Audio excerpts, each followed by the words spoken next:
کے ساتھ شادی کرنی ہے۔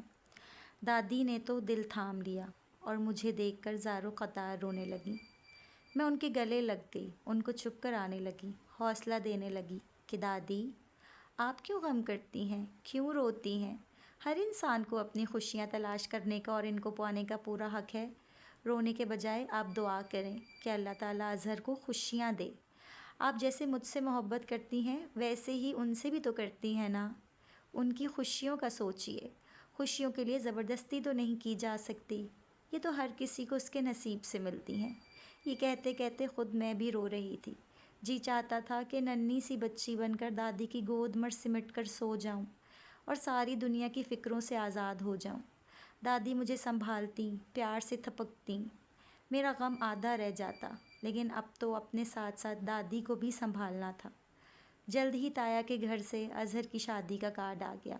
وہ اپنی پسند سے اپنی کلیگ کے ساتھ شادی کر رہا تھا۔ قریبی رشتہ تھا، ایک ہی خاندان تھا، سبھی نے شادی میں شرکت کرنی تھی، لیکن میں اور دادی نہ گئے۔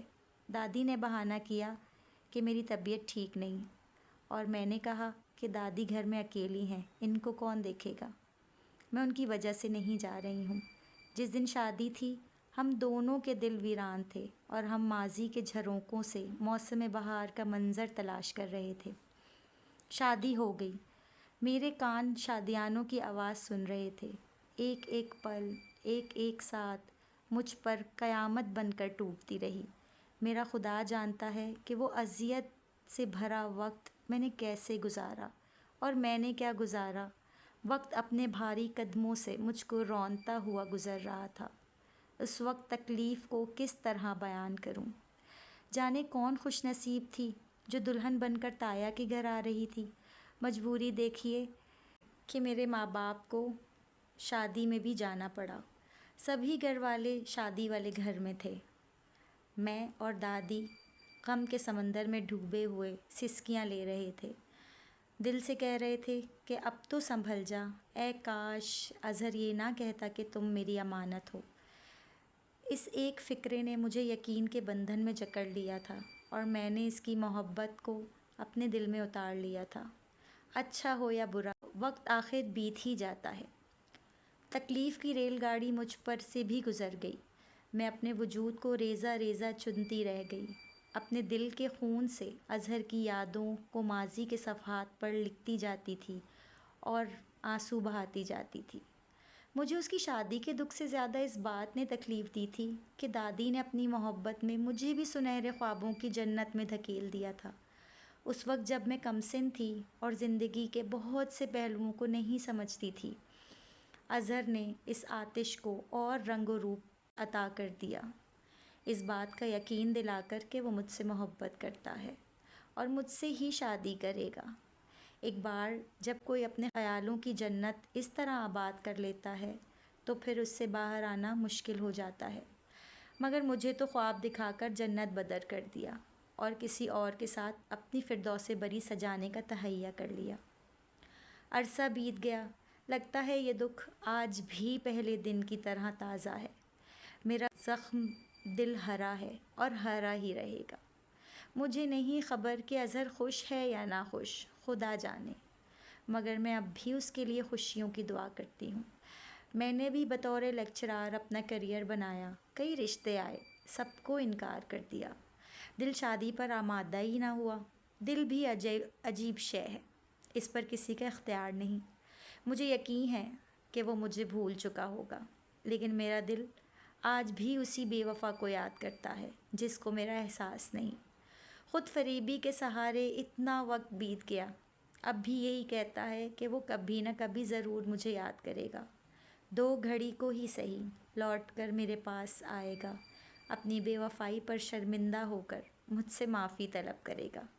شاید یہ میری خوش فہمی ہو، کچھ لوگ محض خوش فہمی کے سہارے جیون بتا دیتے ہیں، میں بھی یقیناً ان میں سے ایک ہوں۔ کہانی پسند آئے تو پلیز سبسکرائب ضرور کیجیے گا، آپ کی سبسکرپشن ہمارے لیے بہت ضروری ہے۔ Thank you.